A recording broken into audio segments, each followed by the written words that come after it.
Napaubos na sa behavioral assessment ang 12 anyos nga babay nga na-rescue sa mga personnel sa Gender and Development Office sa Barangay Basak.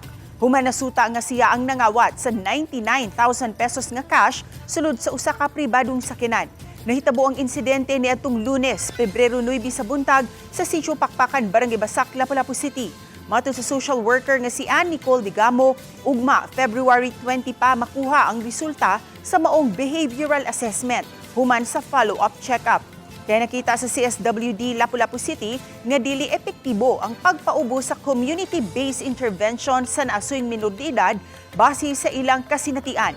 Girekomendar karon sa CSWD nga ipaubos na ang maong bata sa center-based intervention. If mild lang, pwede na gisa sa home care kay para for instance siya nga na monitoring pero is grabe na gyud.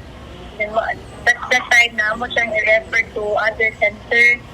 Kay limited ramang good ang ma-cater dito sa home care and wala po tayo capacity to cater if severe na gud ang iyahang ang